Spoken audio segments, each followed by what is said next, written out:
Ladies and gentlemen, please be seated. The program will begin shortly.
Ladies and gentlemen, please take your seats.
Good morning, colleagues.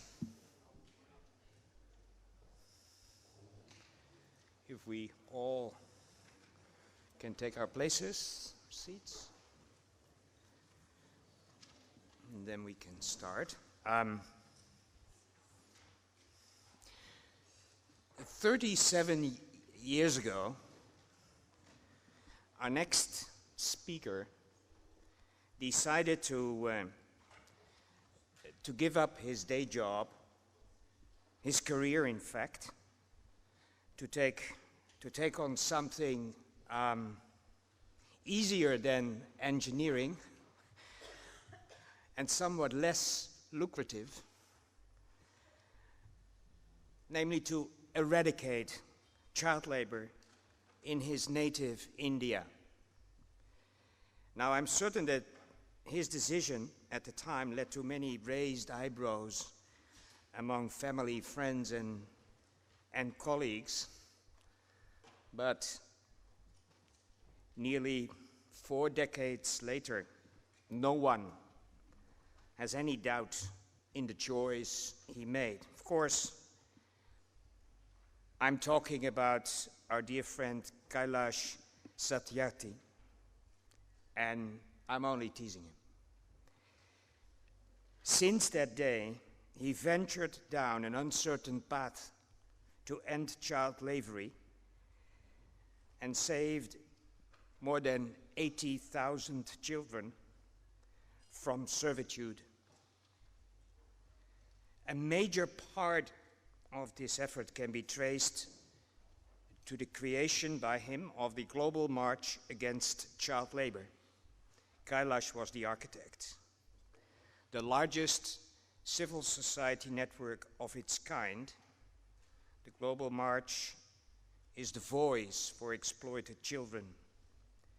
And Education International is very proud to be a member of its board. It's interesting to note that the ILO Convention on the abolition of the worst forms of child labor is the only convention ever adopted by the International Labour Organization without any disagreement between workers and employers. So, colleagues, Kailash's efforts have not gone unnoticed. Which is also why in 2014, alongside Malala, he became a Nobel Peace Prize laureate. Now, I must say that this was an honor which made all of us proud, not only to see a friend and fellow warrior to be recognized in Oslo, but to see the spotlight spill over onto similar efforts made by our teachers each and every day. You see, Kailash understood from the very beginning the link between eliminating child slavery and achieving quality education for all. And that is why, in 1998, Education International, along with the Global March and Oxfam Novib, created a global campaign for education. Today, our organizations continue to work closely together to improve the lives of all children. Today, we will also pledge our support, Kailash, to a new global campaign that you have initiated to mobilize 100 million children around the world, enabling them to speak up and take their governments to task. Colleagues, Kailash's story is one of the perseverance, of dedication to basic human values, and of plain and simple hard work. Kailash, thank you for being with us here today. And before inviting you to the stage to share with us your thoughts, we would like to show a video.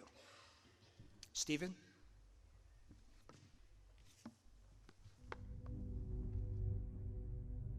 The Nobel Peace Prize for 2014 is to be awarded to Kailash Satyarthi for their struggle against suppression of young people and children. There is no greater violence than to deny the dreams of our children. I refuse to accept that the laws and constitutions are unable to protect our children. Today is the time for every child to have the right to life. I refuse to accept that the shackles of slavery can ever be more stronger than the quest for freedom. I refuse to accept here.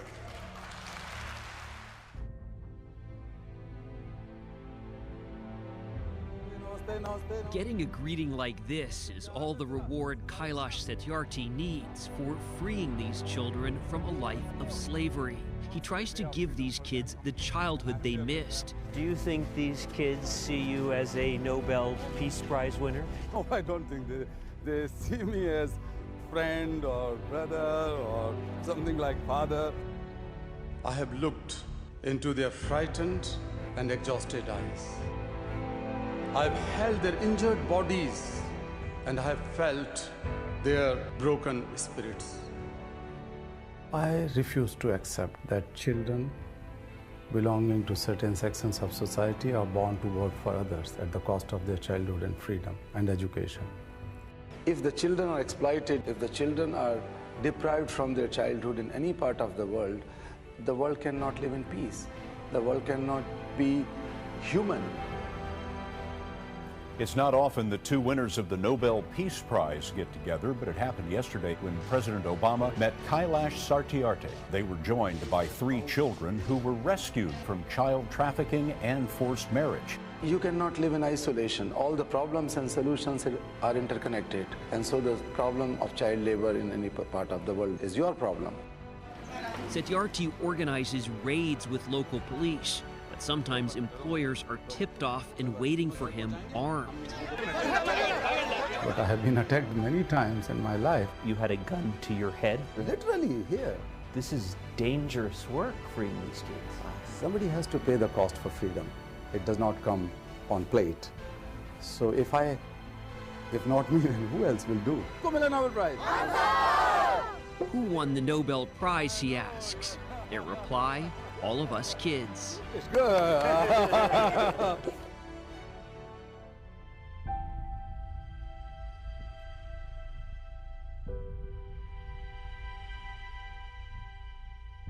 Every single minute matters. Every single child matters. Every single childhood matters.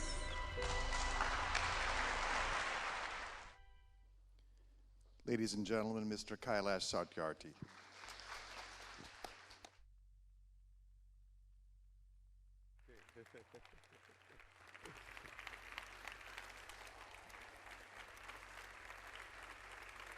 Thank you, thank you, thank you, thank you.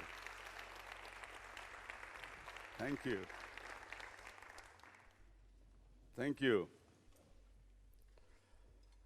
When I read my name as keynote speaker today,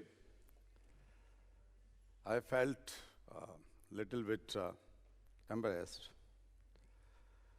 Because whenever I am with the teachers, and especially with Education International, I feel at home. So today, I'm not a speaker, but I'm one of you, and I'm sharing some of my thoughts with you as any family member or brother shares at home. Friends, I came here to thank you all. I take this opportunity to share you one simple thing, that the credit of Nobel Peace Prize does not go to Kailash Satyarthi alone. I am here to share that credit with you.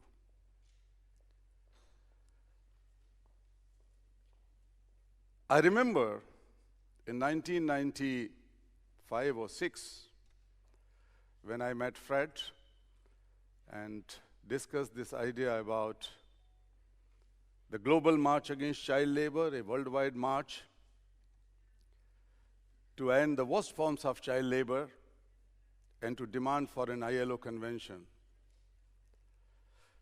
where many people were laughing at me that, Kailash, you are not a politician, you are not a president or prime minister or a leader.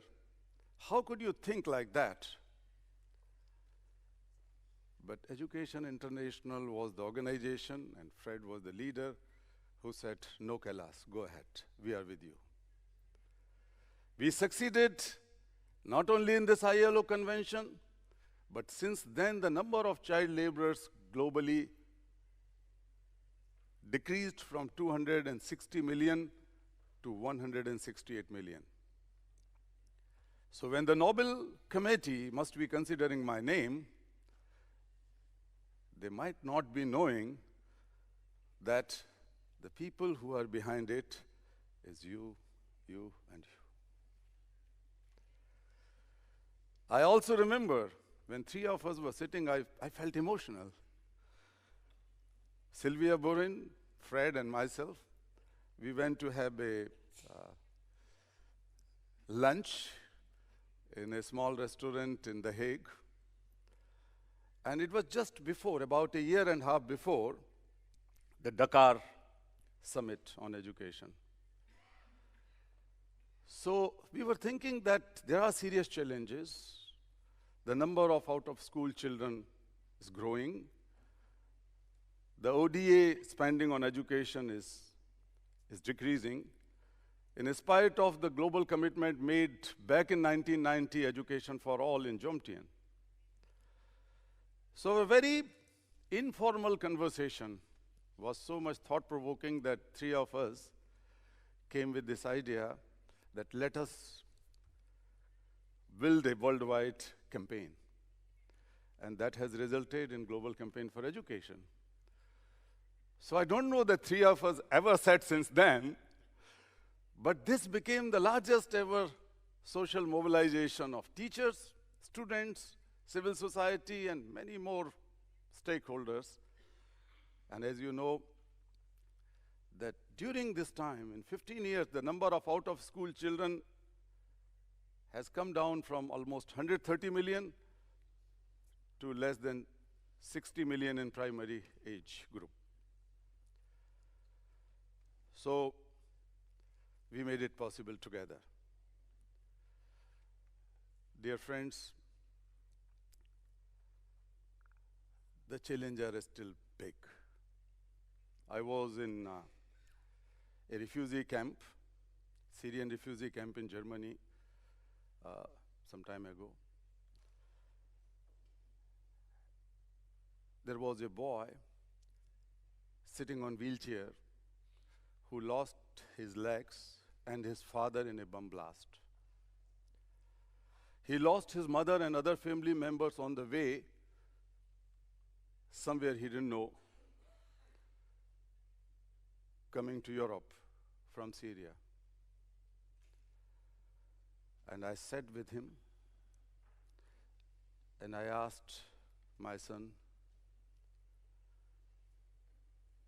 what is your dream? He smiled and said that I wanted to go back to my school. The boy said, there's no safer place for me than school, my own school. He said that he wants to rebuild his country if he's educated. Friends, today, I'm asking you, if you and you are not able to fulfill the dream of this boy and millions of other girls and boys, who will do? That calls for strong leadership. That calls for strong educators, unity, and organization. That calls for strong Education International, undoubtedly. Dear friends, sisters and brothers, I was in a remote village in Ivory Coast, Koteva. sitting with a group of children, 13, 14, 15-year-olds. They were all having injuries on their bodies, legs and hands. I knew that they were engaged as bonded laborers, child slaves in cocoa beans production. But just to get engaged in some conversation, I asked, "How do you like chocolate?" The boys and girls looked at each other. "What is chocolate?" they asked. I said, I tried to explain, it's a sweet, tasty candy, bar. They said, "No. We have never seen, we have never tasted chocolate in our life." What a world we are living in. We all like chocolate. Most of our children love chocolate. But the children who are working at the cost of their freedom, their education, their health, and their dreams, they have no idea what chocolate is. They are producing cocoa beans. This is challenge.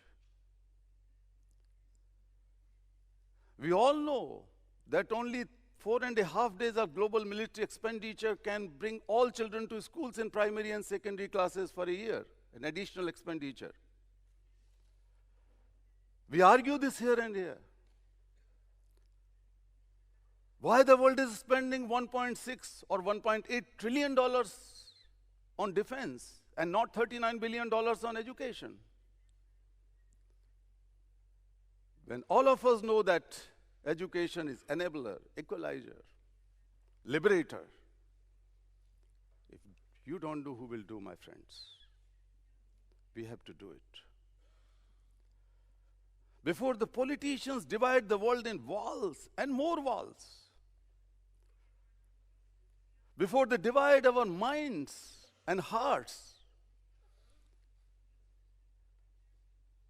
who will make the bridges out of this brick and mortar, if not you? Before the economy converts our young people into the parts and lubricants and fuels and tools of a big machine, what we call the growth engine, who's going to safeguard humanity? Who's going to safeguard hearts, human hearts, if not us, dear friends? These are challenges which the world is facing. Before the fundamentalist forces in the garb of religion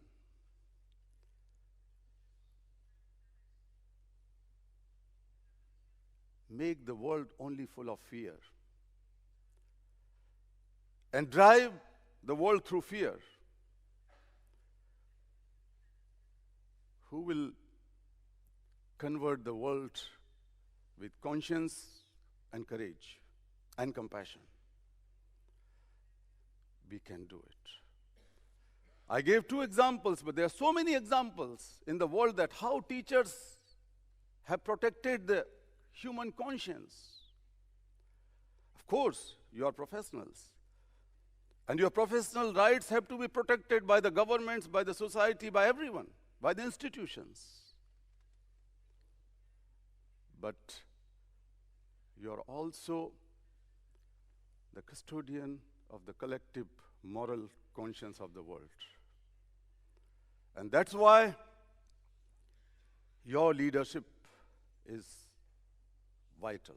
Your leadership is inevitable to make this world a better place. Dear friends, my own career began with teaching career.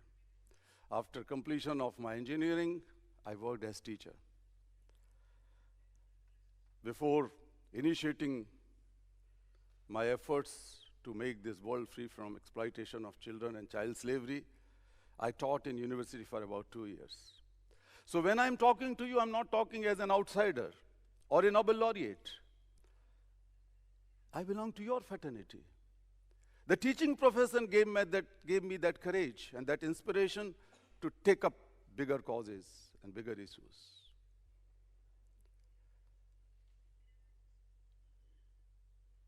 we have to make sure that globally, education is considered fundamental human right. It is there in many constitutions, but even people think that it is a charity, it's one of the hundreds of development programs, welfare programs, or it's a commerce, business. But let us bring back that education is a fundamental right. Everybody is born with the right to freedom. Everybody is born with the right to learn. There cannot be compromise on it. This is divine right. Learning is divine right. Freedom is divine right. And it has to be established. Then the second thing I strongly feel that education, rights through education, and rights in education. In every educational institutions, schools, the rights of all children, all teachers, all workers have to be protected. And it is again the collective responsibility to protect rights within educational institutions, human rights. And thirdly, rights to education. How we are going to advance, how we are going to strengthen the human rights through education systems. You know better than me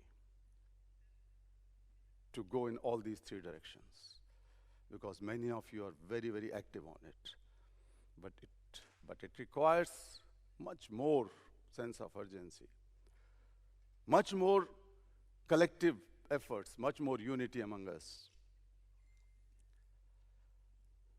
Friends, in this context, I have launched a new campaign.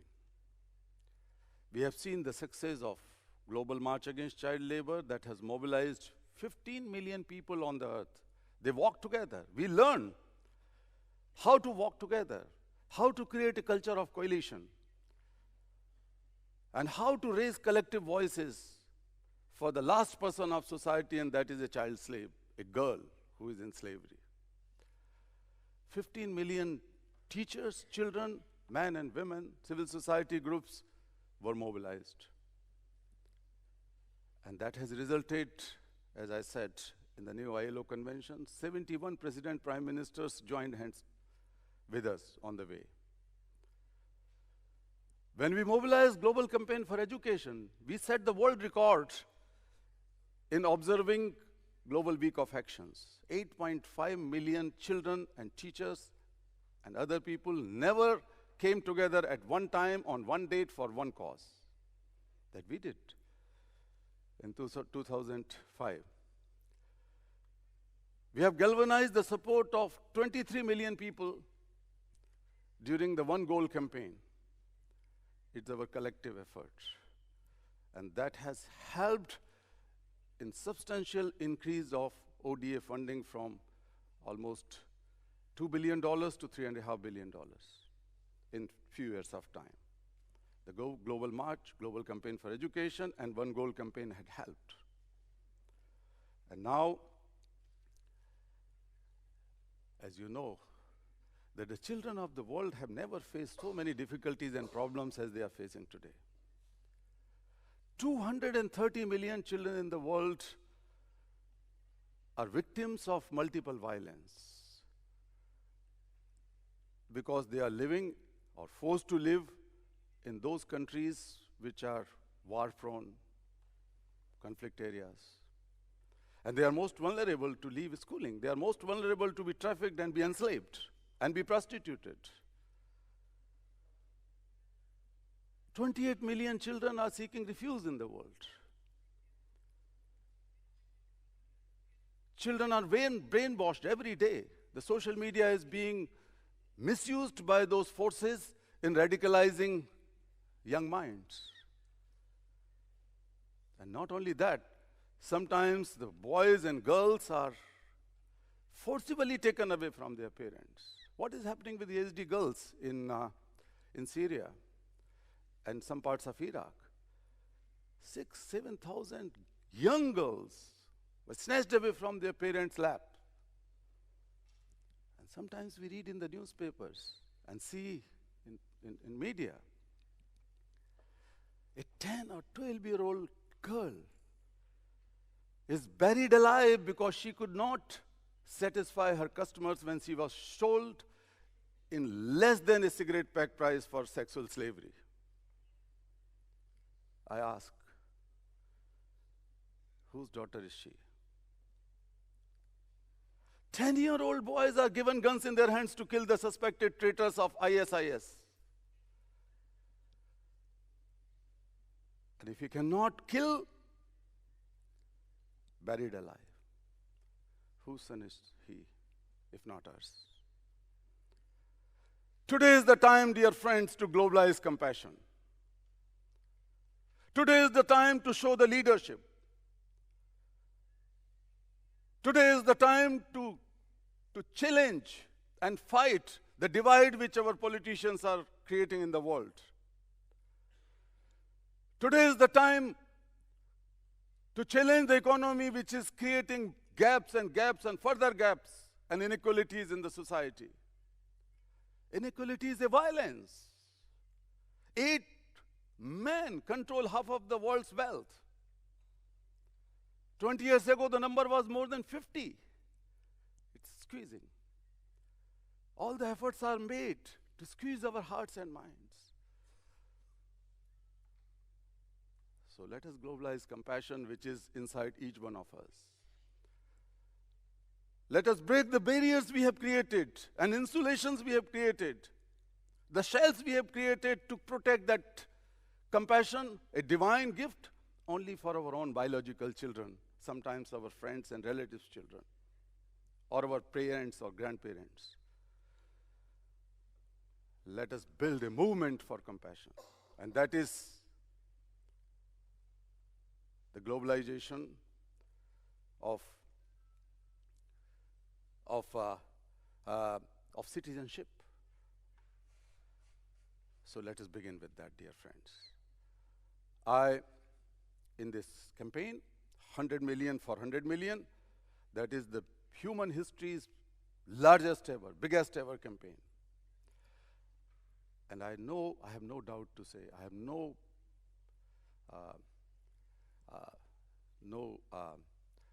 difficulty in saying that it is possible when I had full faith in Education International and the teachers' organizations at country level, regional level, everywhere in the world.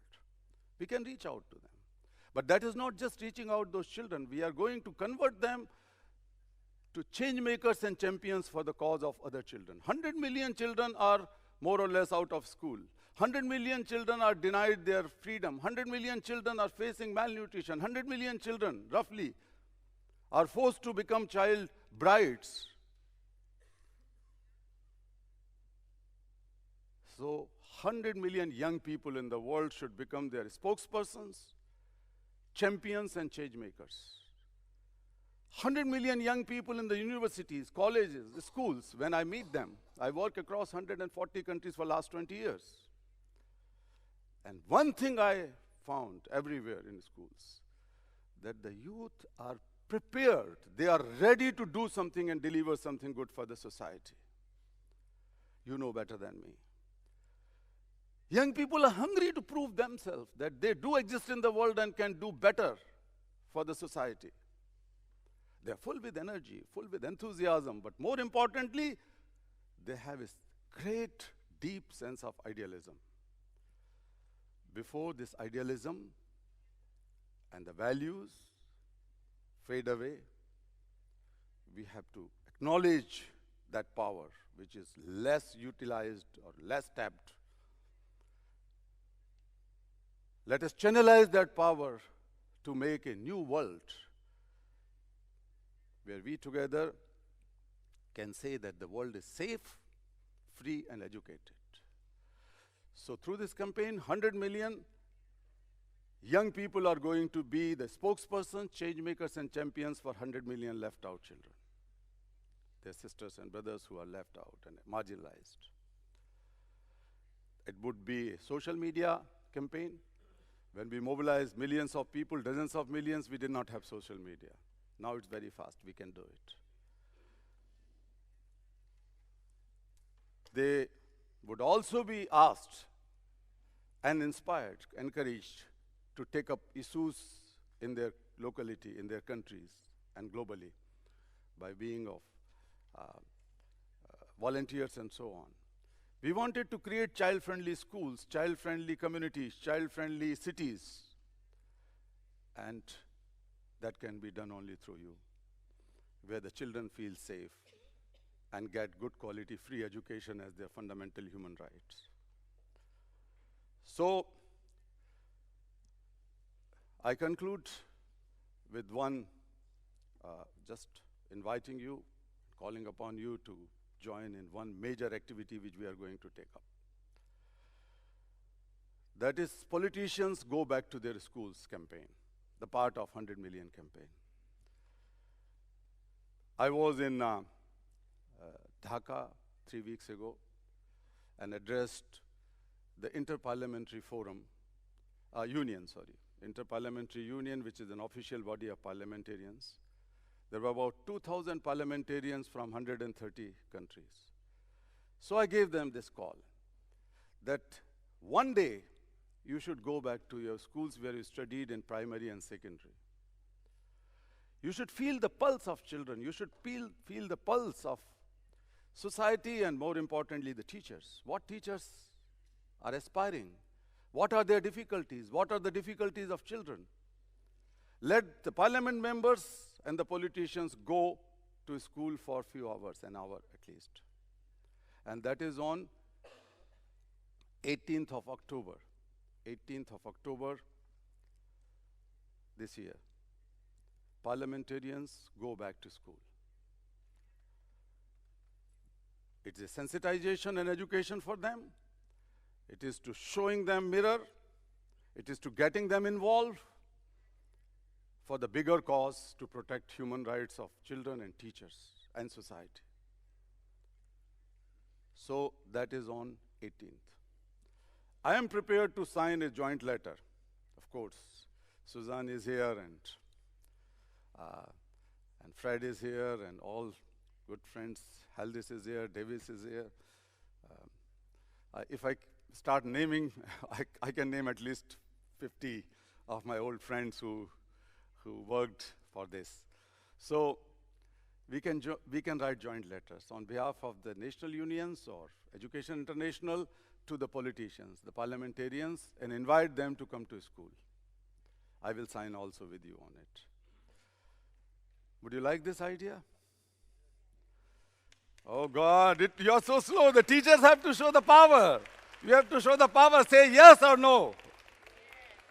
Even no. When you, I was a teacher when I was teaching in my university, and if I speak slowly, then the engineering students were very naughty, and so I have to be a little louder. So yes or no? Yes. So do you agree to join the 100 million campaign? Yes. In your country? Yes. And inviting politicians to come to school? Yes. Raise your hands. Raise your hands, only then I could see. I cannot hear you properly, please. This is a call from your brother. Raise both your hands, both your hands. Because I could, oh good, God. Thank you so much. We together is going to make this world a safer and beautiful place. This is the time, dear friends. Today is the day. Some of the best brains, the most passionate people, the most intelligent and wise people are sitting in this room. No better place can be better than this. Let us march, my dear friends. Let us march from ignorance to education. Let us march now from mortality to divinity. And let us march from hatred and divide and narrowness to the path of righteousness and universality and globalization. Thank you so much. Thank you. Thank you. Thank you. Thank you. My pleasure. Thank you. Thank you. Kailash Satyarthi. Thank you. Thank you, thank you, thank you. Thank you. Thank you. Thank you for waking us up. Thank you for waking us up to the concept of globalizing compassion with action. We will get back to all of you, EI member organizations, with more specific information about how we're going to take part in the campaign. So we promise to do that, So, Kailash. thank you. We Thank promise. you. Thank you. Thank you. Should I go? So no, please stay because you're in the next panel. And what we want to do is we want to dig deeper in terms of thinking about, you were talking about global citizens. Yeah. Our children. If not us, then who? If not now, then when? Yes? So we have a fantastic panel to join you here of thinkers, of leaders who are going to take that conversation a bit further. And one of them is a friend of yours, Mary Metcalf, will be chairing this panel. I don't know if anyone at the last World Women's Conference got a chance to hear Mary when she spoke, but she really, I think, inspired a lot of people in Dublin on that rainy day, and we're just really happy to have her with us. So Mary, I'll let you introduce your panel and kick it off. David. So thank you very much. Thank you, David. Thank you. Oh, I'm mic'd, so I don't have to walk to the mic. Can I invite the panel members to come up and join Kailash and myself in our chairs? We have the 4 chairs for you there. Good morning, everyone.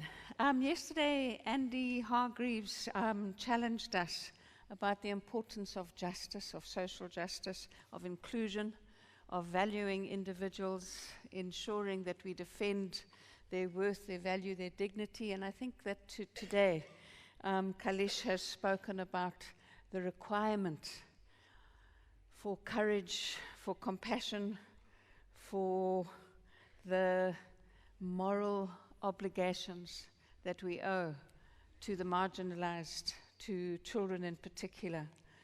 This panel is going to take those ideas further, and we're going to look at the urgency for collective and effective action around the issue of creating global citizenship.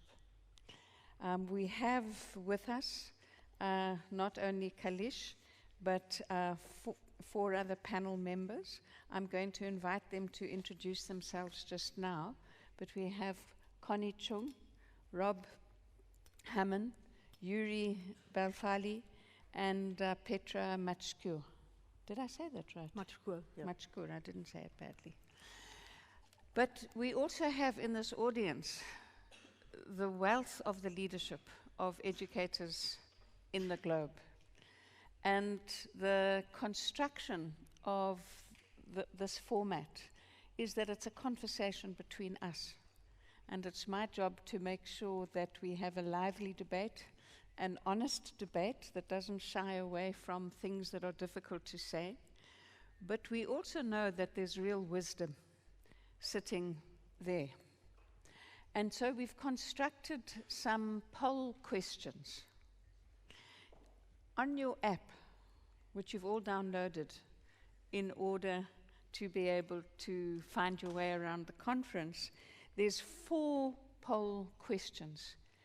And we want to access your wisdom and feed that back to the panel for their responses. There is a sequence. We're going to call for your answers to be presented on the screen at that point in the conversation where we would like our panelists to respond to your ideas. And the 4 poll questions, the first one looks at values, the second looks at social consequences of failures in global citizenship, the third looks at pedagogy around global citizenship, and the fourth looks at the issues of, are there contexts where the concept of global citizenship is more relevant than others? So you need to go to your EI home screen in the app, find polling, you'll find the questions. And I'll let you know when polling is stopping on any one of those questions. How I'd like to begin is to ask each of the panelists to introduce themselves. They know that they've got 2 minutes to just introduce themselves and describe the work that they do. You are excused from doing that. But I was just reading the question before you asked. And since you are excused, I can put it back. You're not excused from the subsequent ones. And then I want them to not only introduce themselves, briefly describe the work that they do, but I want you to help us understand what you mean by global citizenship. Okay, what do you mean by global citizenship? I'm going to start with Connie and move in this direction. You'll have to think about what you believe in a short definition is meant by global citizenship. Thanks, Kailash. Great, thank you, Mary, and thank you to Education International for having me. It's a pleasure to be here. My name is Connie Chung. I'm the Associate Director of the Global Education Innovation Initiative at the Harvard Graduate School of Education. And we've been looking at competencies that students need to thrive in this particular century. And I would, my background on this topic is last year, led by Professor Fernando Reimers at the graduate school and some colleagues, we released a book called Empowering Global Citizens, which is actually available on Kindle for $1. So we made it not to make money, but so that it would be available to as many educators as possible. It's a curriculum resource around global citizenship. And then I, taught my first class of 4th graders when I was 19, and have loved teaching ever since then. So that's briefly my background. So I come as a researcher, but also as someone who's been in the classroom with young people. The definition of global citizenship for me, I would say I want to parse it out into 3 different things. First is globalization, by which I think it means the integration, the interdependence, the movement of people, money, organizations, businesses, in an increasingly more rapid way in this particular century than at any other time. That is separate from global competence education, which for me means equipping students with the ability, the knowledge, the skills, the attitudes, the values, so that they can actually thrive in a context where globalization is happening. And then global citizenship education on top of that, for me the key word is citizen. And for me that means not necessarily legal documentation of belonging to a country, but you're a person who belongs to local, regional, national, global communities. And it's about your rights and responsibility as someone who belongs to those communities to, again, not only help yourself thrive in a globalizing context, but also help your community thrive. So that's how I would briefly define it. Thank you, Connie. Rob. Thank you for our invitation. My name is Rob Hommen. I'm a teacher of mathematics here in the Netherlands, in the south part of the Netherlands, not far away from the Belgian border and German border. I'm a team leader at my school and also a member of the board of the AOB, the largest union of education here in the Netherlands. And also I'm acting in the Radicalization Awareness Network. It's a working group from out the EU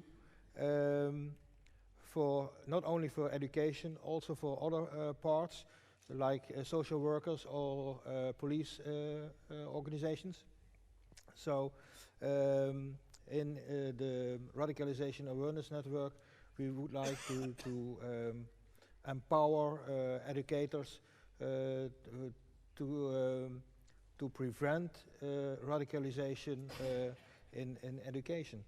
And my opinion about global citizenship is not only this knowledge, it's also an attitude, it is a behavior for students. And the first place where it has to be taken is in the conference by teachers. The teachers have to talk about it in their schools, and so they can build their own global citizenship in their own schools. Thank you very much, Rob. Just before I ask Yuri to speak, I want to indicate that you need to do poll question number 1 while you listen, because the next question after the introductions, is Yuri's going to respond to your views on values. So complete the poll. Simple, you open the question, you tick the boxes, and the clever IT people will summarize, aggregate your responses. Yuri? Thank you. Good morning, everybody. My name is Yuri Belfari. I am heading the work of the early childhood and education of the OECD with the ambition to improve the well-being of children, students, and also the quality of learning. And I myself am based in Paris. I'm from Japan. But before getting to Paris, I have worked in Asia, Africa, Middle East, and Europe, except Latin America. I didn't have a chance to do that yet. So I think I am also living the global citizenship by myself, but also through my work and the responsibilities, I am leading some of the initiatives in relation to the notion of global citizenship, including the international platform of debate to rediscuss and redefine the important competencies for children to prepare the world of 2030. We are launching the new initiatives called Strengths Through Diversity to work on the integration of migrant and refugee students in education, children in education and training, and some of the international assessments to better understand the situations and the challenges of learning, including PISA. If I try to summarize in a brief way the complex notion of global citizenship, I would say that the global citizenship is about the brain and the heart and hands and foot to act and to contribute to and shape together with people from different backgrounds for the better world. So it is not only about knowing something, which is important, but also to be equipped with the skills, attitudes, and also the values to drive your actions toward the constructive shaping of the future. So I'm looking forward to the further discussion on that. Thank you, Yuri. My name is Petra Matschkur. I work for the Robert F. Kennedy Human Rights Foundation in Switzerland, and I'm the program manager, and our program is called Speak Truth to Power, which is, this is our Swiss educational book, but it's based on a book written by Carrie Kennedy, and called Speak Truth to Power, which was published in the US. And it has stories about activists who took risks in their lives to create change. One of those wonderful activists is sitting right there, Kailash Satyarthi, who is part of Speak Truth to Power. If you have a chance, unfortunately, it's currently only in German. I have a few copies there if you want to have a look and see the book. But the approach is, yes, I'm in Switzerland and I'm the program manager there, but we want to have this globally. It is in the US. We have an Italian foundation. They are active since 10 years. We only are in Switzerland since 1.5 years. But this is something which we need everywhere in the world. And human rights education is just fundamental. And our goal is that every kid knows, respects, and protects human rights. And this very much goes into what we are discussing here, the global citizenship. And the definition of global citizenship, I would say a global citizen is someone who identifies himself with a global community and whose actions contribute in building this community's values and practices.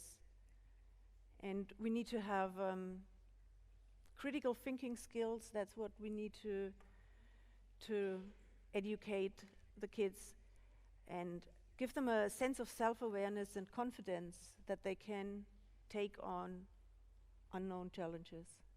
And I must say the best, I agree with all your definitions, and they are great definitions, but globalizing compassion is just, I think that's the best way to say it. I love that one. Thank you very much, Petra. There's such a wealth of experience and perspectives and action in the world on this panel. I'm going to ask Kailash, listening to what people have said, there's clearly a very strong emphasis on a context which is about unprecedented movement, unprecedented interaction between people. There's a very strong emphasis on equipping citizens with both the knowledge and the attitudes to not only understand, but also to act. So as you consider your own definition and respond to what's been said, I'm wondering how one moves from knowledge to action in this sphere, and how one moves from a sense possibly of exclusion to a sense of belonging. Yeah. When you say that the knowledge which is available could be converted into action, I think we should not forget that most people in the world who are affected through different issues, they don't have knowledge. So first of all, we have to think that how we are going to universalize and globalize knowledge, or more importantly, democratize knowledge. So knowledge is there in the fewer hands, and the most sophisticated, most advanced knowledge in the hands of fewer countries and fewer hands in those countries. So let us democratize knowledge, first of all, to think of any collective action.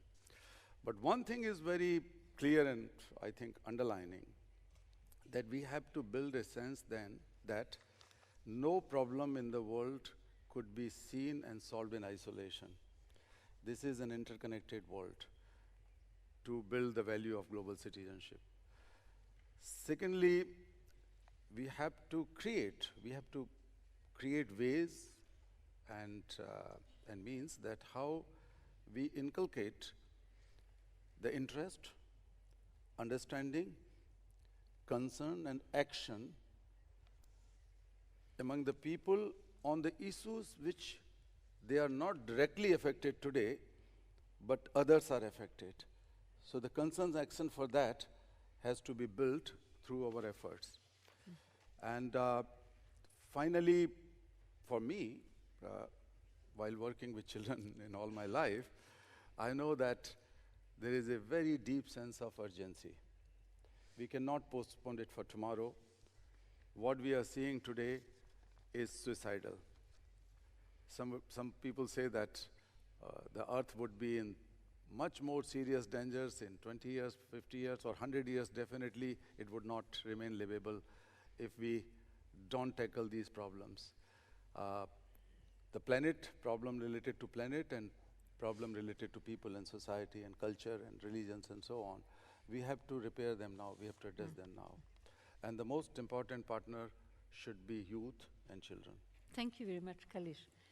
I'm very interested that Kailash has argued that knowledge is the starting point, that whether you are directly affected or will be affected at some point, it's knowledge that is going to inform action. But I want to ask Yuri, in terms of your work, tell us what do you think might be the values that underpin the creation of a sense of global citizenship? This is also a question that you should be answering on the poll, so it will be good to see your responses whilst we listen to Yuri. Thank you. This is a very important question because all the development of knowledge, but also the skills and attitudes are driven by certain degree the values that we share together. And when we talk about global citizenships, we are assuming that there are some underpinning common and universal understanding of the important values that we are referring to. And I believe that although we are living in different contexts, cultures, religions, or circumstances, we share as a human being a very important core values. And I think these values, for example, human rights, human dignity, or the respect of diversity, could be the driving force and also leading reference to then understand what kind of knowledge we need to develop to address the challenges that we are facing in terms of all these core values, what kind of attitudes we need to effectively contribute to address all these challenges. So I believe there exist that kind of values, but the difficult point is to agree on what are the core values, regardless of the context we agree on. So that is a continuous debate. I don't know if we in this hall have some kind of common understanding on that. We have the benefit of the information on the screen right in front of us, and the people in the audience have said that they believe that the most important values are respect, commitment to human rights, and commitment to equity. There's support for other important values such as a sense of belonging or openness to learning. But what are your views about those three being prioritized? I think I am in agreement, as I have already mentioned without looking at that. I already pointed out the highest share of common understanding like respect or commitment to human rights. I am interested in one area, which is empathy. I'm interested to see that this is listed as one of the values. But this could be empathy, could be value, it could be acts, it could be attitudes. But I believe that empathy is at the heart of everything. Empathy in terms of knowing yourself, empathy to you. Self-awareness probably is closer to that, but knowing why you think this is important, why you feel uncomfortable when you face certain global issues, but also to understand, show your openness, show your respect, to see the perspectives of others, and attitude to try to connect with others, understanding them, or appropriating how others feel versus how I feel. So I think empathy is very much my own interest, and I think it's important, but this is the area where it's also difficult to debate with the concrete elements, evidence. So this is also an area of our homework to further advance the understanding and the research. Thank you very much, Yuri. Petra, when you spoke just now, you said that it's all about compassion. And it seems to me that you're agreeing quite strongly with Yuri about the importance of empathy.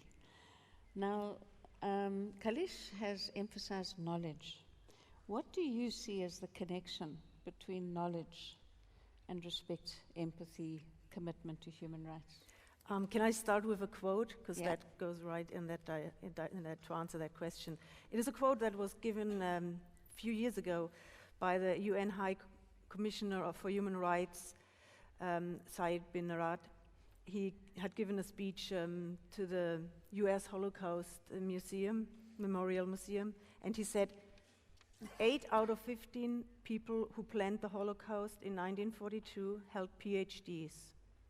They shone academically, and yet they failed to show the smallest shred of ethics and understanding.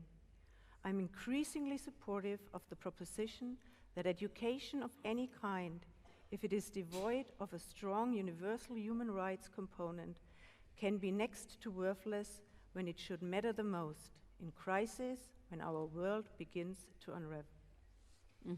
So that sums it really up for me. It is this knowledge, as Kailash said, that's where we start. Without knowledge, there is no understanding. I cannot respect someone if I don't have knowledge. But it is not enough. And that's why I must say, I would have hoped that the empathy percentage would have been higher on the screen, because it is the knowledge, the understanding, and the empathy. And without empathy, I don't think respect would work if there isn't empathy. So those are the core values which go hand in hand. And if we just look at one, I like that, but how he says it's worthless, the best knowledge. I mean, for me, I've heard this quote so many times, and it always really shocks me to see really what brilliant people and what they did. So knowledge without a value base that is pinned to justice and empathy can be dangerous. Yeah, exactly. It can be dangerous. Yeah. Very dangerous. Rob, Connie, do you want to add? Yes, I'm also thinking then about the role of the educator or the teacher at that moment when we only are sitting in knowledge and we giving our students a test. They can score terrific, but their behavior isn't there, but it changed with that. So as teacher, I don't only have to be the teacher or the person who gives the education about it. I have also the role of moderator. Moderator in the classroom or creator for citizenship, there where young people can talk, can discuss, can speak to each other in respect, in a safe environment. And that's a difficulty for a lot of teachers to create this in their classrooms. Yeah, very good. It makes us think about yesterday's discussion about the reduction of learning to what can be tested in standardized, formalized assessment, and how that can negate the important role that the teacher must play as a moral moderator. Before I ask Connie to just see if there's anything else she wants to say, remember to do your second question on the poll. And I'm going to ask Kailash then to come in and talk. But Connie? Okay. So I'll start by saying that I think classroom teachers are the experts in pedagogy. So I defer to the educators who know your context and recognizing how important context is, even as we talk about global citizenship education. So I'll frame it that way first. And then also, I want to actually talk to that list, and I would like to add, if I could, how important environmental care for the environment and for our planet is to that list of being global citizens, because so much of climate change is about things that are beyond our natural national borders. I just want to add that note. And as far as pedagogy is concerned, I would probably say pairing problems with possibilities. So some of the research that people have done, Scott Sider at Boston University, for example, when he was looking at adolescents, especially in wealthy communities, and gave them information about problems in different parts of the world, adolescents tend to get overwhelmed. And the suggestion was pair that with actual examples, let's say our Nobel laureate who would solve these seemingly intractable problems with others, and give young people a sense that yes, there are lots of problems in the world, but there are also lots of possibilities and ways to solve it, and people have done it, and here are some examples. So pairing those two. The second thing is pairing, building a confident sense of identity with a sense of inquiry. By that I mean some of the researchers who've done work on this, particularly looking at communities where there's been a lot of migration of from different countries, that the identities not just of the people who are migrating, but people who had been living there in the community for a long time were both threatened, and that building confidence in who they were was integral to making sure that they had a shot at getting along well with each other. But I think being confident about who you are needs to be paired with a sense of inquiry. So we talked about empathy on the panel, but not just imagined empathy, but empathy from asking about and listening to other people's stories about their struggles, their passions, their goals, and their dreams, and actually learning about each other and being curious instead of saying, you know, here are the things that I think you need, and go somewhere with the messianic complex and say, I have all the solutions to your problems, and meet people in that way. So a sense of humility and inquiry, I think, need to be paired with a sense of confidence. And the last thing that I'll say is pairing something that other people have said on this panel, pairing powerful knowledge with powerful action. So I study community organizing for my dissertation, and so many people who have PhDs and law degrees and medical degrees and healthcare degrees saying, as I've as I am practicing as a doctor, as I'm practicing as a lawyer, and I see problem after problem after problem, and similar kinds of problems, and realizing that it's just not adequate for me as a doctor to just cure one patient after another. We need to do something about our healthcare system, but not really having learned the knowledge of how to act powerfully in that way to change some of the structural issues that are tied with the problems that we see in the world. So pairing knowledge, not just facts, but also ability to act in a powerful way with other people to solve problems would be another thing that I would say is really important. Thank you so much, Connie. Connie's written a blog on this. I'm not sure if it's on the EI website yet, but this pairing of problems with possibilities, hearing where people are and challenging them to move forward, I think is a very powerful contribution to a debate on pedagogy. I want to see if we've got the results for the second question from the poll. And while that gets up on the screen, I want to ask Kailash, what are the social consequences of a failure to inculcate a sense of global citizenship? What does that mean for us? It's based again on my own experience working with young people and societies globally. One thing is that there is a growing divide. People, as we know, that they are more inclined towards finding solutions locally. So we are shrinking ourselves, but that is also resulting in the sense of deep fear. Sometimes I think that the world is living in fear and not in freedom. We are driven by fear because we feel disconnected with each other in individual life, personal and social life, but also political life. Thirdly, I see a growing tendency of disillusionment from the systems and institutions, and that is also linked with tensions and intolerance. We also see the growing problem of the violence, because that is all resulting in violence. So that is in personal life. We see the violence in homes, sometimes bullying and sexual abuse and things like that in neighborhood and schools among children and youth. And we see the violence, which was not the case in many parts of the world or in many cities and towns, which we see now.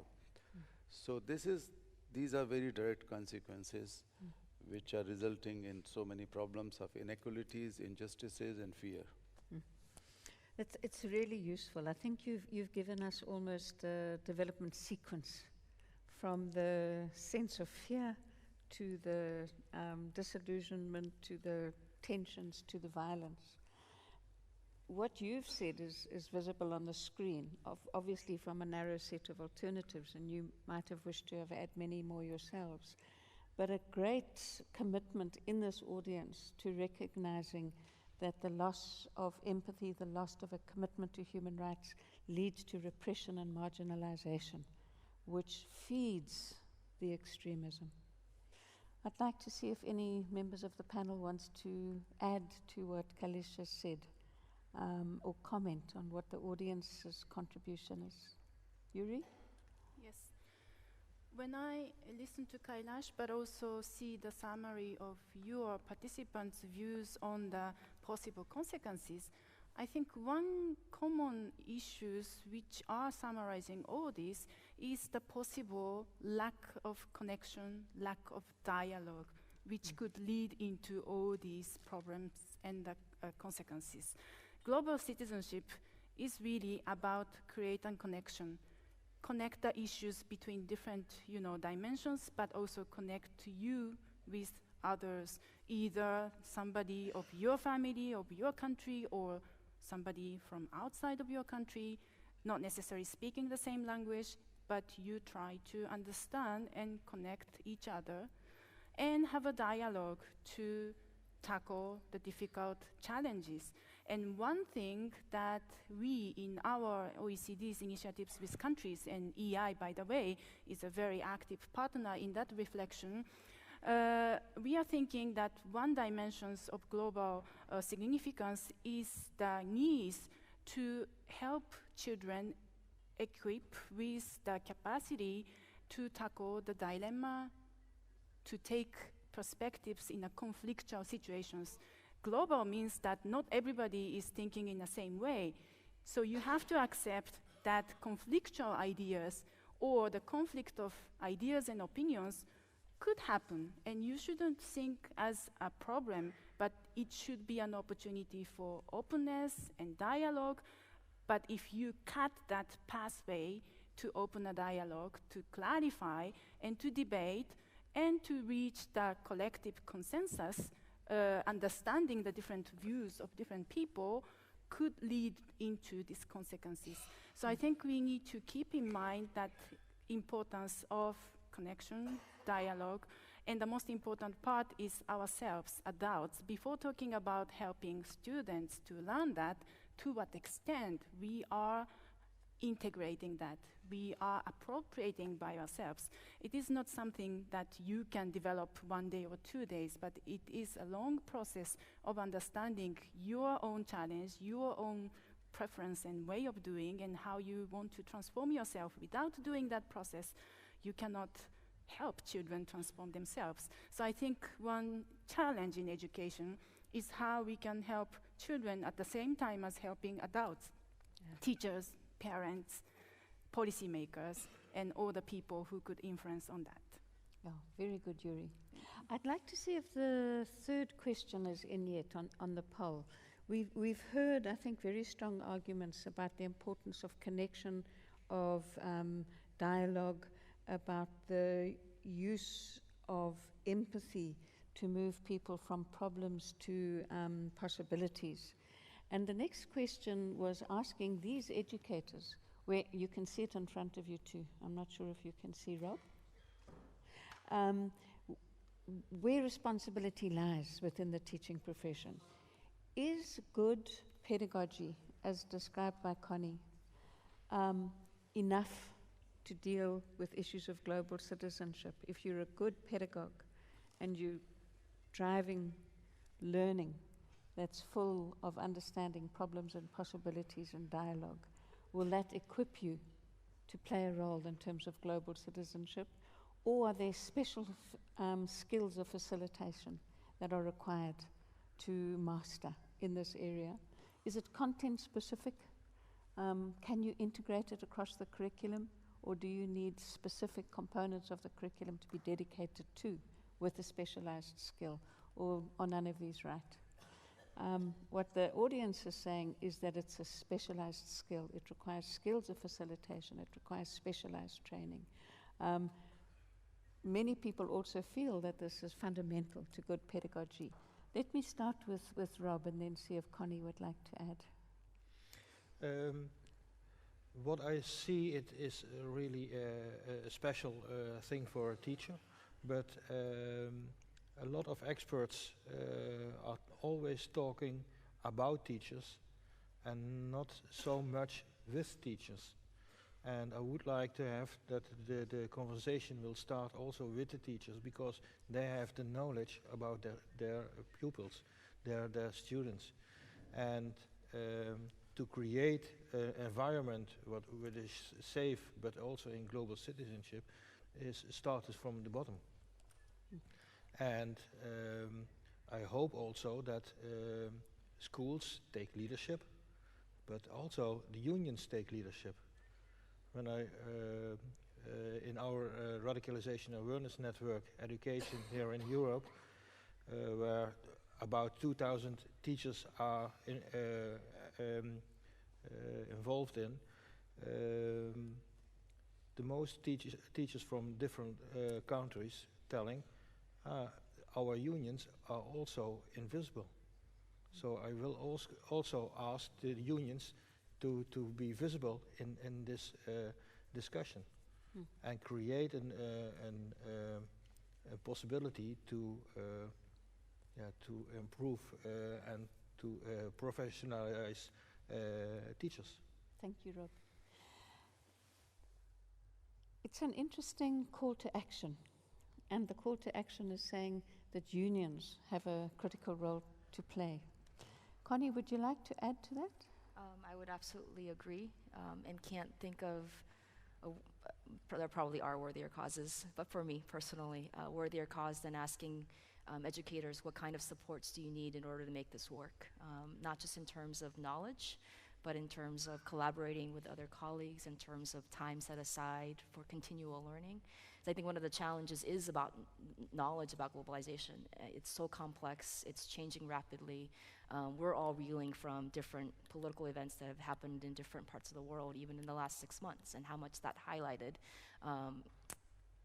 issues that maybe hadn't received as much attention as they could have. So just learning all the time, and how do you structure schools so that not just the students, but also the teachers are collaborating and acting and learning together it requires a fundamental shift from, I think, what most traditional schools look like. And I think it's a huge challenge, but a worthy challenge for, I think, unions to take on, to really support your members to do their job well, so that it doesn't get sucked up by other players, let's say, in this field, and really give professionals the skills and the tools and the conditions that they need. Thank you, Connie. You've used the word, this is a worthy challenge. Now, Kailash, when you spoke, you said that teachers are the custodians of the collective moral conscience, but I don't think they are alone. So the question now is, who are the people in your potential sphere of influence that you believe you need to persuade to come behind and support this idea? And for those who are not behind at the moment, what are the arguments that you will use to persuade them? After Kailash, we'll see who wants to take that. 2 questions. Who do we need to influence? How? For this call for a worthy action to take root. Thank you. I will try to answer both of your questions in one story shortly, which I was sharing with Fred last night, and he advised me to share today.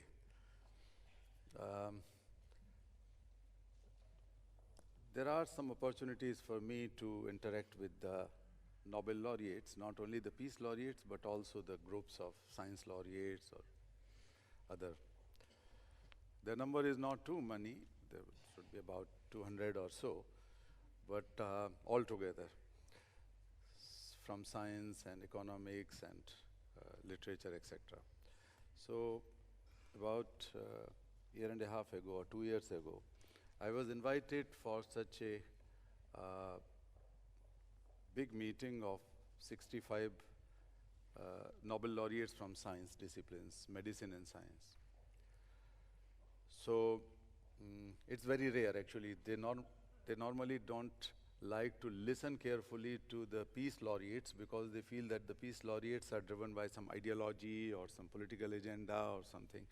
So this group called Lindau Group did experiment inviting a peace laureate about 15 years ago, and there were only 4 Nobel laureates from science came to listen to.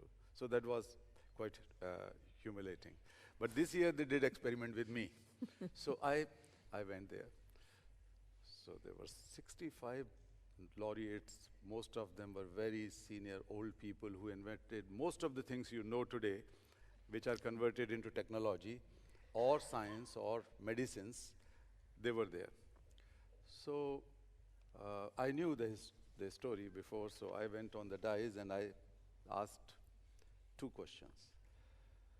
One was that I said to these wise old people that what has enabled you to come to this place and be the Nobel laureates? And they were looking like that, thinking. And I gave a pause. Then I said that I answer. One is freedom, and second is education. Or we can combine both. You were free to go to school and an opportunity to study in your primary classes that has led to the Nobel podium. So freedom and education. And I saw the response from them was great. Then I had another question. I challenged a little bit them. I said that your academic accomplishments and your researches and inventions are being used by the world positively and sometimes also manipulated negatively in technology and so on. But there is a strong element of compassion in each one of you, which is normally reflected in your narrow circles, which I said before now. So tell me, how did you use your compassion to make this world better for the most marginalized people in the world, and they are children? And dear friends, I tell you that day, half of them were in tears. And many of them stood up and said that what to be done. Then my own understanding is that in all walks of life, in all spheres of life, so many things are happening, but one thing which is seriously lacking, that is the moral leadership. In politics, in society, in religions and faiths, in corporates, and in society. So I tried to influence in a way and build a strong moral leadership platform. And using that opportunity, I invited them to join for a very informal kind of platform, what I call the Laureates and Leaders for Children. Considering that only thing which can unite many differences and many divides and many thoughts and ideologies is the issues of children. There are so many things which we talk that they can unite us, but perhaps our inherent compassion for children can unite us. So I try to bring them. So far, 51 Nobel laureates from all disciplines joined this informal platform, together with other leaders. Somebody has said that you should bring some other moral leaders, former presidents, former prime ministers, who have proven record of serving humanity. So we have launched this first summit in Delhi. We invited Fred, you could not come because of some reason, but there were 14 Nobel laureates out of 51. They can physically come, and 12 world leaders joined hands together, and we have created a strong platform which is calling for globalization of compassion, but practically they have taken pledge to influence the politicians in their country and globally for education, for freedom, for children. So that was one of my efforts to influence the power of, the untapped power of great moral authorities in the world. Thank you. Fantastic. Before I ask some of the other panelists to think about their sphere of influence and what kind of leadership platforms and action they think they can take forward, how they can persuade people. And I want you to think particularly of the hard to influence. You have to think about the people who have the capacity to obstruct your agenda. What are the arguments you would use there? I want to indicate we've still got some questions to go, but we've also got about 24 minutes. So there may be questions that you wish were being asked that you would like me to ask on your behalf. If there are, put them on the Twitter feed, and I'll pick them up from there and ask them on your behalf. Okay. So let's start with Yuri. In your sphere of influence, who are the people that you have to work hard to persuade of the correctness of this view? And what are the arguments that you would use? In my view, we need to explore all the channels to make the influence and make the change happen, from policymakers to teachers to parents. Government changes. What we need for this agenda is a solid, continuous, accumulated efforts so that we don't change the course of directions, but we put the force together for sustainable efforts to make this difficult change happen. So that is one consideration, and we have a potential in classrooms because teachers stay, I hope they stay, and they know the issue, they know the challenges, but they know the opportunities. So I think definitely the group of teachers is one very important influential group. But what I want to highlight, which we haven't discussed enough today, is children, students themselves. They should be at the heart of the change, and we shouldn't overlook the power that they have. Through our reflection on the future of education and what kind of competencies we want to help them enhance, we are considering students as an agent of change. They themselves have a say. They themselves have a huge influence. But we need to think how we can more effectively help that children's opportunities to make a change and to how to support their empowerment. If you, for example, think about the example of the social media and its impact on the radicalization of young people, we need to think why they are so attracted or excited by the discourse that they are receiving through the social media, and why not the discourse of the sustainable development, global citizenship. We need to think about the clear message, but also the hints, how we can make this relevant to and an exciting endeavor for children themselves, but also to acknowledge their role in the whole change that we wish to make. So that's one area that we are, and Connie is part of the initiatives that we are driving to create, to clarify the role of students and children in terms of their own development of competencies, but also in their initiatives to lead the change to make happen in the future. Thank you. Does anybody want to pick up the question of those that are potential obstacles, the hard to persuade, the arguments that one uses with them? Petra? I would say the biggest obstacle is that you get people to listen. Because I could just speak now from the human rights perspective of our program.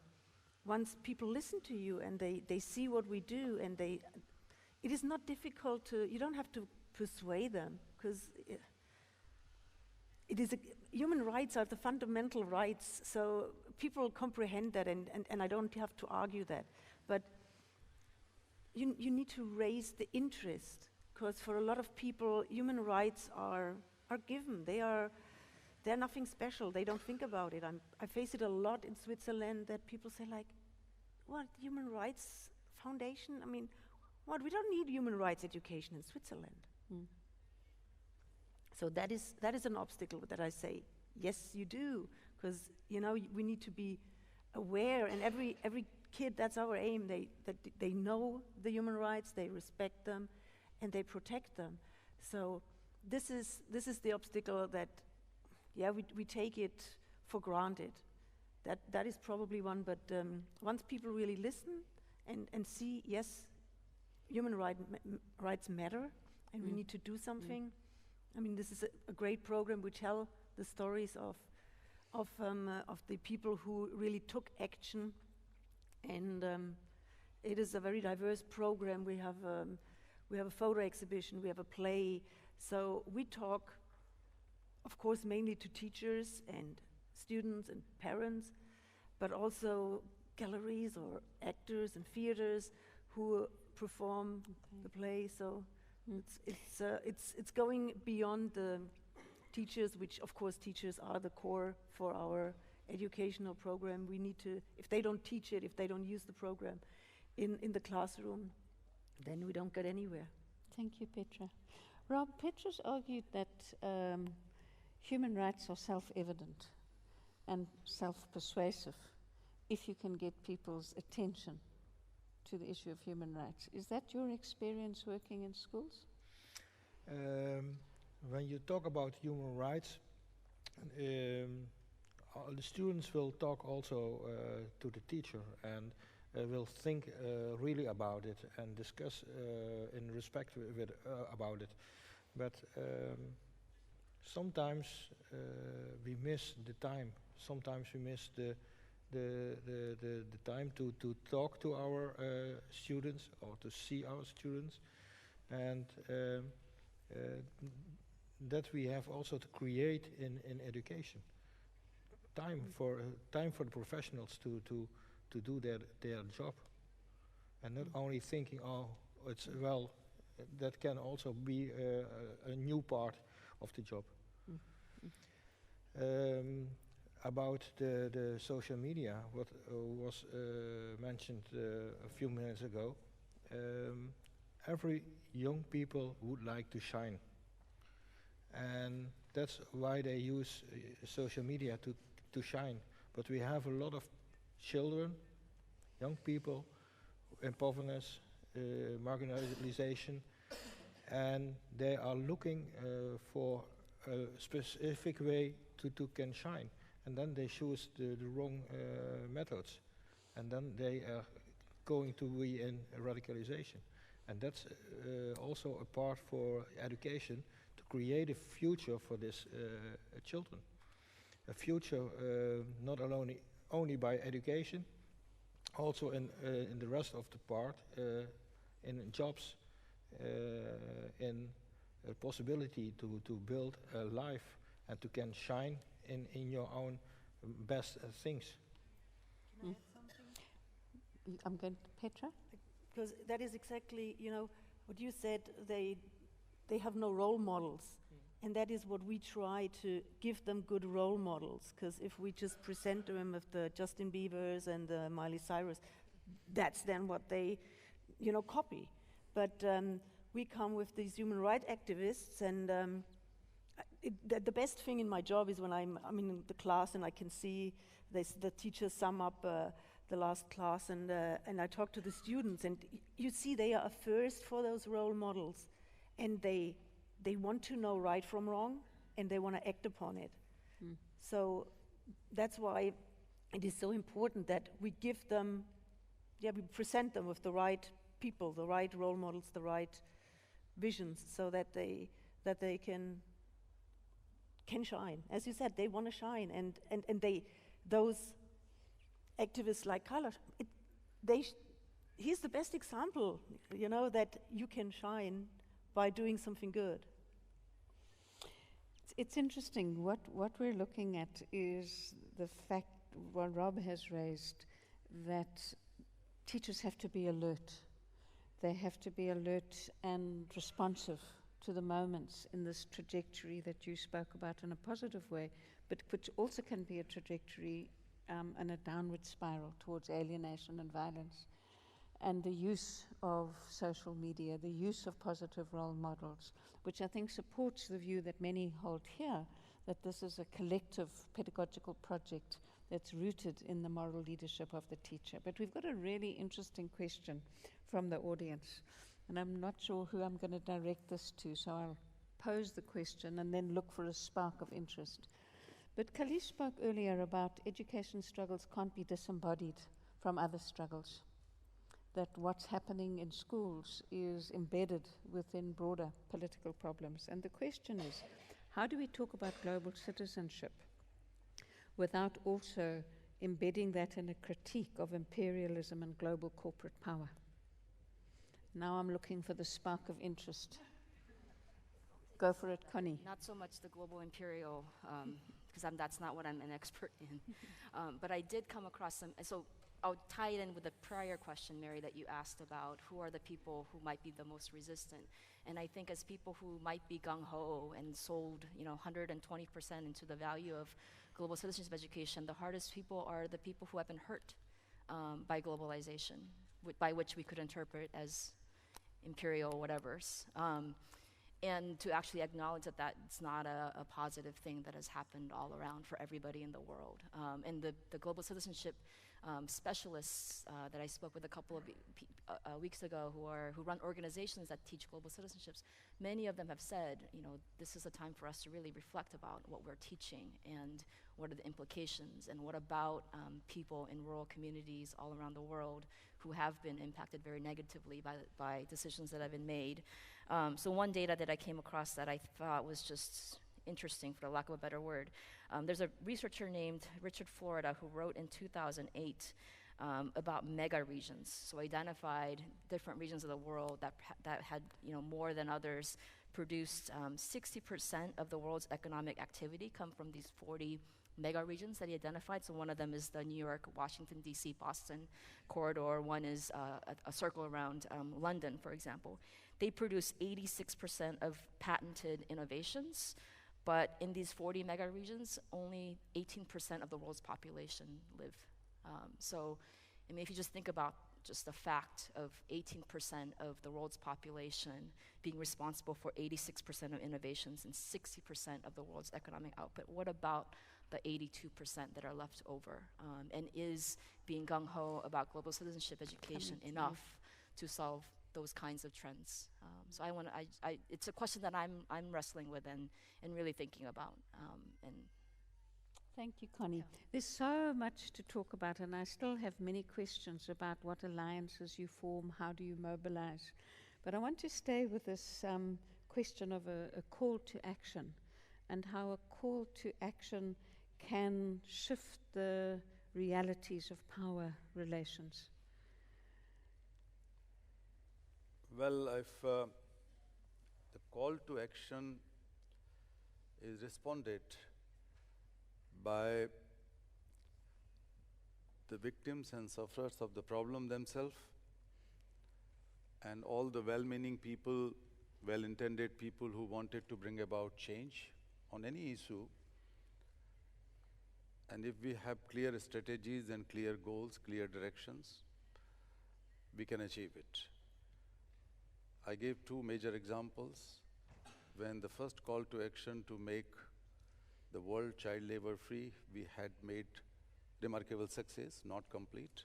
Similarly, to ensure education, we have gone in right direction, but still the pace is slow. So call to action makes at least inspired and motivated people that here we can unite. We can unitedly raise our voices. I will quote a line in the Vedas, a mantra. It says that, there's a call to action, for example. It says that, Vayam Rashtre Jagrayamah Purohitah. O teachers of the world, enlighten the society and the world with the fire within you. Ignite that light from the spark within each one of you. So it just reminds you that you need not to bring the fire and spark from outside. Teachers have that fire. You need not to look for leadership because you are inherent, inbuilt leader. That's why you have chosen this profession. You have empathy, you have compassion, you have knowledge, you have all those ingredients, courage, which is needed to change the world and enlighten it. And that's why thousands of years ago, in India, the masters of wisdom and knowledge, the rishis, said, enlighten the world with the fire within you, my dear teachers. Thank you very much, Kailash. I wish we had more time to talk. I'm going to ask the IT people to put up the answer to your last question. We won't have time to talk about it. We won't have time to ask any of the panel to give closing comment. But we have asked you, is this question of global citizenship only an issue for those who are living in communities with great diversity?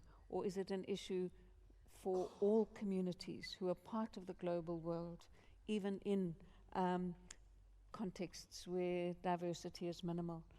You need to carry on talking about that, because I would argue that it's an issue for every citizen. but we have these wonderful tea time spaces where you can carry on engaging with this fantastic panel. Thank you so much for all of your contributions and all your preparation, and Kailash. Thank you. Thank you. And you can go to tea in 24 seconds, according to the red screen. That's Thank all you, I Rob. need. I just need. So we thank the panel again. Thank you very much. Thank you. So we have, we're running a little bit behind. We're about 10 minutes behind. The interpreters need to have their break. So we will be recommencing at about 20-25 after. You have 5 choices now in this very rich morning. You have in here a ed panel where we will actually have hearing from union leaders who are, and I think Connie was talking about the past 6 months, what's happening, what it's like to be teaching students in what they're calling the so-called post-truth, but definitely very authoritarian world. So we have some union leaders that are going to be talking about how they're talking to their members and strategizing. That will be in here. You can have on your app, there will be 4 other workshops. They're all fantastic. I know choice is very difficult to make, but all we can offer you is great choice. So I completely recommend all of them. And then after the lunch break and the final workshops will take place from 2 until 3:30. We'll come back into the plenary again at 4 p.m. to have a very interesting conversation entitled What to Do About PISA. All right, I look forward to seeing you back then. Thank you.